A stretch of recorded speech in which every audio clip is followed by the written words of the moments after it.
վերջին դարիներում 1990-ական թվականներում այսինքն երբ դեռ մեր երիտասարդները մահացություն ունեին, աղմուկներ են ներս, ուրեմն իրենց դատարի ժամանակ Գարոն և ուրիշ ընկերոջ հետ միասին ուզեն իջնել Ծովեզերք ժամանակ անցնելու և երբ կհասնի Ծովեզերքի շրջան Անտիլիասի ողողային օծուսկալը, հերույ են կտեսնեն մոտավորապես 4-5 զինյալներ իգնոջ մտպործեն իգնաշարստրել, այսինքն զորով։ Եվ վանգարդ, երբ որ գմած իրեն կմոտենան, կտեսնեմ, որ ինը հայերենով օգնություն կխնդրել, որը հայերենով օգնեցեք այլն և Գարոն ամիջապես առանց մտածելու ադրջանակ կհանե և վազե թեպի հոն, որ այդ իգնաշարժը և զինյալները կային և ինգնան հոն պախումներ իրար կհարվածեն և անոնցմե երկուսը կսպաննվի և անշուշտ Գարոն կզարնվի, որտև անոնք զինյալ էին և Գարոն կփորձե ջամփուն իսկոմ անցնել ապահովության համար, բայց արդեն վիրավոր վիճակի մեջ իրենք քայլերը կամաց կդգարանան և գինակետին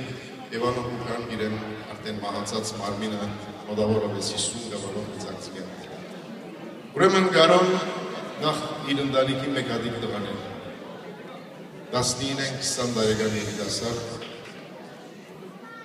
այստեղ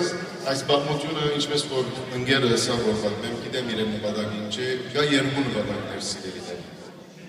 ահավասիկ նպատակներն մեկ այդ է որ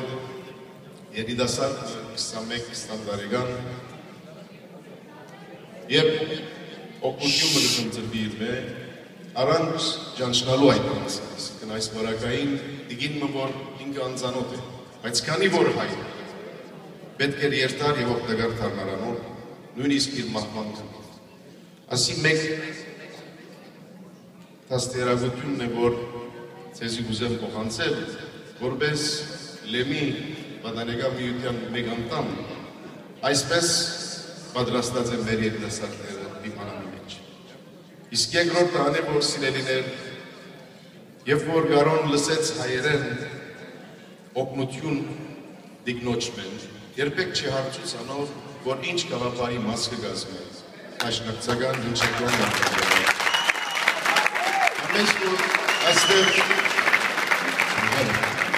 այնպես որ այստեղ կա